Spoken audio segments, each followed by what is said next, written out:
want to share this big realization that I had recently in regards to stopping overthinking during conversation. I think this can really help you out. If you don't know me already, my name is Dale the Legend, and I help young men build their dream social lives. I've made hundreds of friends in college, throw large weekly events, and run a club with over 40 members. I've been playing a board game recently, Dungeons and Dragons, and I've been noticing how perfectionistic I've been.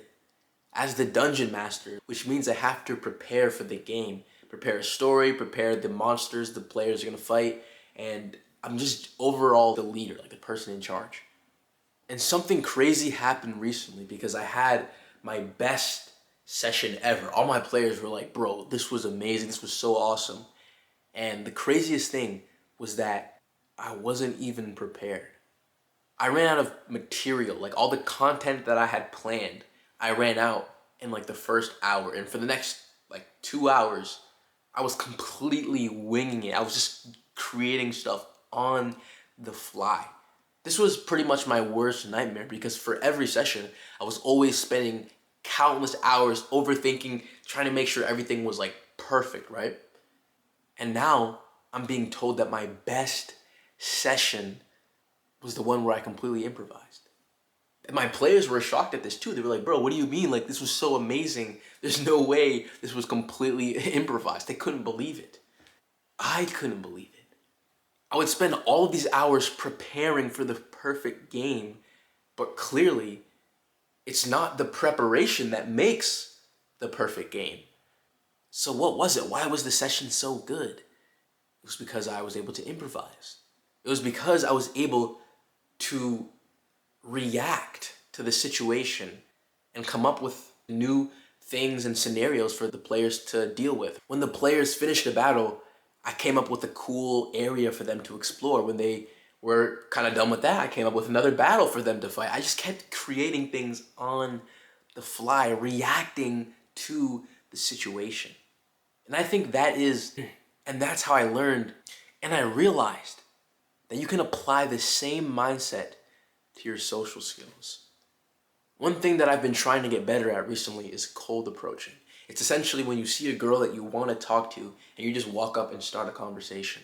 Now, I've always watched videos on YouTube seeing guys do this, and I was just always thinking, wow, they're so confident. How do they do that? I want to be like them. So I would go out there and I would try to cold approach, but as soon as I did that, I would be overthinking. I would think, what do I say? What do I do? How do I do it? I would just keep on creating this list of things in my head that I had to do, just trying to figure out how can I do it perfectly.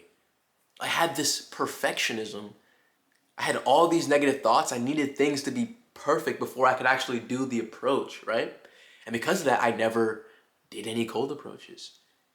Except for one day.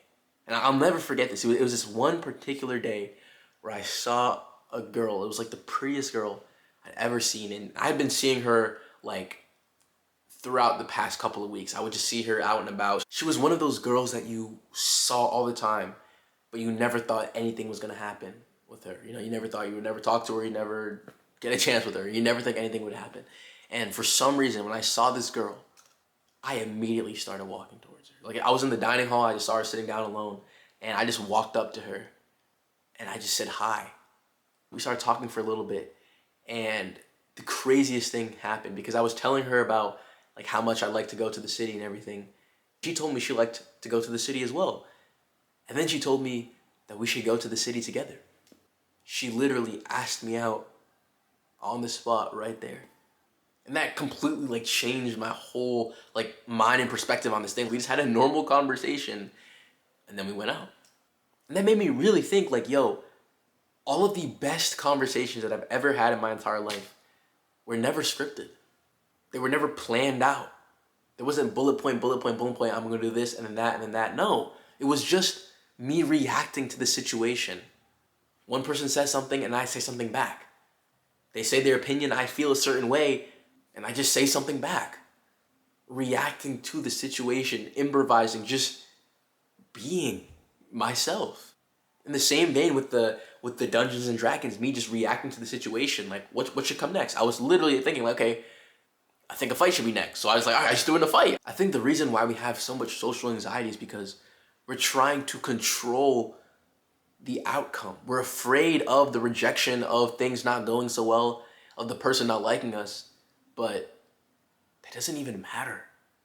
What matters is being in the moment, is letting go of all these thoughts and just being and feeling, being yourself. Because you can't really control what someone will think of you. All you can do is be yourself, bro. All you can do is react the way you want to react. And if that person doesn't like it, then they're not meant to be your friend. Not everyone is gonna like you, bro. Not everyone likes me. But the thing is, like, you make so many friends and you meet so many people and you be yourself, so you're gonna have all these friends. It doesn't matter if like a couple people don't like you, bro. Like, they don't matter because you have all these people who do like you. Like, why would you hang out with the people who don't even care about you, right? When you're on this path of improving your social skills, you're gonna have a ton of people to hang out with. So it doesn't even matter. In order to get better at this skill of just being yourself, being in the moment, improvising, just flowing, you just gotta do it. The whole reason why I was able in the D&D session to come up with fun things is because I ran a lot of games. I've done it before. I've ran fights before. I've ran a bunch of situations so I could just easily come up with on the fly what should happen next. If you've met hundreds of new people, then meeting a new person is going to be easy. But if you sit in the back of the class and look out the window and go on Discord instead of making friends in real life, then it's going to be hard for you at first. And it's going to be scary. And it's going to be difficult. And it's that block, that pain, that difficulty that holds us back. It held me back from going forward, taking the L's, taking the awkward situations that are going to give us the experience that we need in the first place. So if you're at that stage right now where it feels kind of hard and difficult and you don't really know what you're doing, I want you to know that it's okay. You and I are similar in this regard. We come from the same place, and I want to let you know that, bro, you can get to the other side. It's okay. Just commit to this journey. Commit to this desire that you have to build your dream social life, because most people don't do this. Most people do not improve their social life. You probably know so many people who like just sit at home. Like if they're not in school, they're not at work, they just sit at home and just go on their phone and like watch like Stranger Things. They just watch Netflix or play video games. People don't take action, bro. Most people, I think, like most people are just gonna end up lonely, bro. They're not gonna change. It's painful to have no friends. It's painful to be alone, right? But it's also comfortable because that's all we've ever known. But you and I, we've made this commitment to change. We had enough of this, right? Like you've had enough of just living the same life over and over again. It's just boring. It doesn't lead to anything. It's not fulfilling. It's time to change. It's time to build the life that we always have wanted because we know it's possible. You know it's possible to have your dream friend group. You go on Instagram, you see, you're like comparing yourself to other people. You see like all the fun things that they're doing and you realize like, yo, I could be doing this as well. That's why it hurts. We're comparing ourselves, sure, because we're jealous, but like, bro, it's achievable, bro. It's achievable. It's real. We can have it for ourselves. I hope this video helped you. I was just trying to give you a sort of mindset that you could take. Things don't need to be perfect. You don't need to memorize lines in order to meet people. You don't need to always know what to say. You just need to react and be yourself. And it sounds kind of difficult, but again, you've done this before. You've had great conversations with your friends and family when you didn't feel like nervous, right? You were just calm because they're your friends and family, right? So if we can start to take that approach, like, yo, this is okay. I'm just doing my thing. I'm just being myself around strangers. If we can get to that point, then you're confident, right? That's really what it is. If you want to learn more, I actually have a full social skills course, which you can check out in the first link in the description. I'll see you in the next video right here. Yeah. Have a good one, bruh.